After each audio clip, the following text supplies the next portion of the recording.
Hey, how's it going, everybody? Welcome to Freebeat, where I post new music-related content every single day. So if that sounds good to you, hit that subscribe button, ring that notification bell. Let's get started. So today I want to talk to you guys about something that is very near and dear to my heart as a musician and as a drummer.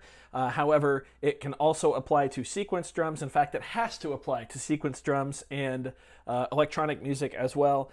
And this is a life lesson that I have learned from the late, great Neil Peart, and they aren't words that he ever spoke, but his playing screamed them whenever he picked up a pair of sticks, and through a lot of Rush's music, actually. And I think it's something that just transformed me as a musician and really elevated my musicianship to the next level. And it's two basic things that you need to know. You need to know your what, and you need to know your why. And what do I mean by that? Well, the what is pretty easy. The what is what you're playing. So you obviously need to know what you're playing or what you're sequencing, what you're doing. You need to know, the notes that you want in there, and you need to know what your part is in the song, and you need to know what your part is like individually. So that one's pretty self-explanatory.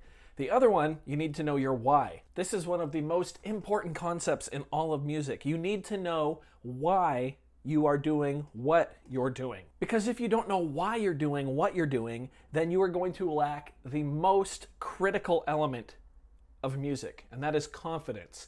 Confidence can create an intangible quality in your music that, and I don't mean to sound pretentious or anything, but it is truly unattainable if you are not confident in what you're doing and know why you're doing it. And again, this works for not only live playing, but also electronic music and sequenced music as well. It's just a little easier to demonstrate on the acoustic, acoustic on a real drum set playing live. So that's what we're doing here. Now, I'm not going to answer what are you doing and why are you doing it, because those are questions that you need to answer for yourself. You need to know what your part is and why your part is what it is. And this will inspire confidence in your music, in your playing, in your sequencing, and it will transform things and take it, again, to the next level. I used to play in a lot of musicals with community theater locally, and let me tell you, there is nothing more frustrating than seeing a trumpet player sit there. He's got his cue coming, he's holding his horn,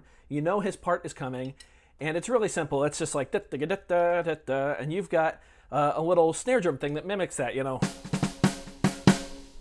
And it's a really cool piece on the music, and you're ready for it, and you just know that he has no confidence in it, and he's a great player. That's what's even more frustrating is he can go above and beyond. He can bust out and do whatever he wants, but he didn't spend the time to think about what he was playing, and he didn't spend the time to think about why he was playing it. Why was it written into that part of the song? It turns out it was a play with what the vocalist did out on stage.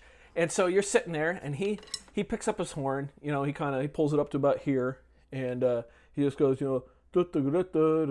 just with the music, which, he played it. He counted his rests, he played it. But you're sitting there, when you're sitting there, just like, right, you just look like an idiot. Because it seems like you way outplayed him when he should have been there with you. That piece, that part of the music had confidence, whereas he's just going through the motions. You sat there, you know what you're playing, you know why you're playing it. You've, talked to the vocalist on stage about it. You've really just enveloped yourself in what you were doing and why you were doing it. And that is so freaking important. My example here is going to be pretty basic. So let's say you're playing a piece of music, and this is the pattern.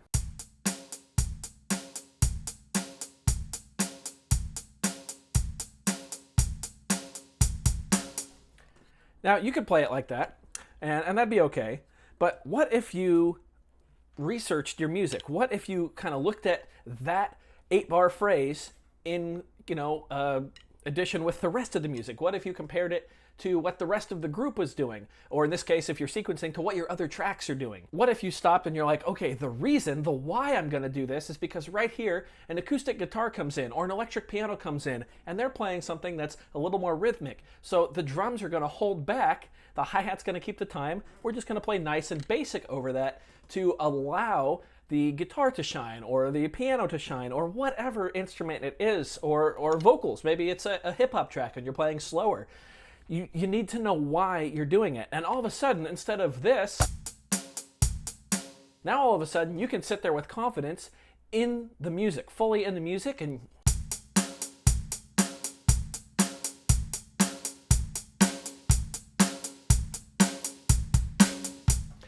I know I kind of over-exaggerated that, but there is a discernible difference in what I played the first time and what I just played the second time. And it is an electric kit, so those differences are a little harder to spot, but they are there, I assure you. Your musicianship comes across in your confidence and how you play.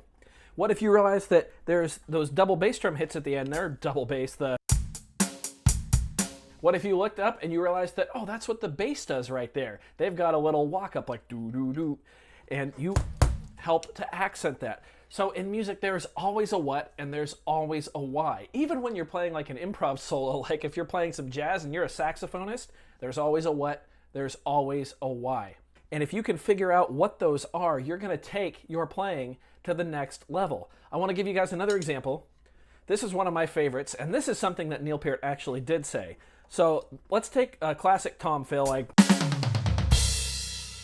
just like that. He said once that a sound engineer told him you can't just go like down the toms because it's not going to be picked up in the grand scheme of things. And I just love that. That's why he hits so hard. Now, I'm not saying that you always need to hit the drums as hard as you can because, yeah, this... God, see, I wildly flailed and even hit the ride cymbal. This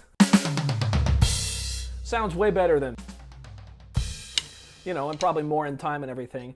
But you can still have confidence in your playing and your musicianship without going over the top with it. You know, you can, let's go back to our original pattern. Just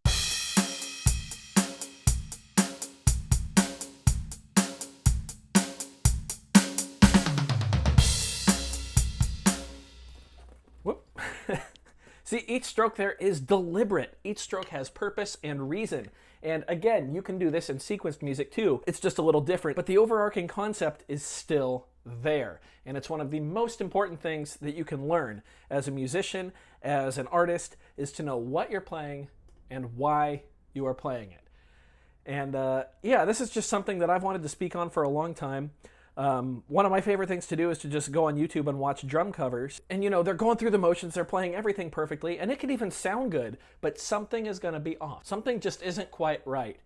And if you ever get that feeling from a piece of music, 9 times out of 10, that's what it is. It's because the artist doesn't know what they're playing, and they don't know why they're playing it. So if you can answer those 2 questions for yourself, you are going to greatly improve your musicianship. You're going to be a better player, and you're going to wind up a smarter musician, which is more important than anything. That's really what it's all about, is being a smarter, better musician. So if this video helped you guys, go ahead and leave a like on it. I know it was a little different than normal, but it's just something I've wanted to speak on it. So if you thought it was a little too different from the normal content here, you can go ahead and give it a dislike. That's okay too. Doesn't hurt my feelings, just means I'll make these kinds of videos, you know, few and far between. I'll still put them in there just because I like making them, and I get very passionate when I speak about this. But yeah, thank you so much for being here. Don't forget to hit that subscribe button, ring that little notification bell down below. That's my bell. Thanks for being here. Thanks for watching. Check out those links in the description below. We'll see you next time. Bye.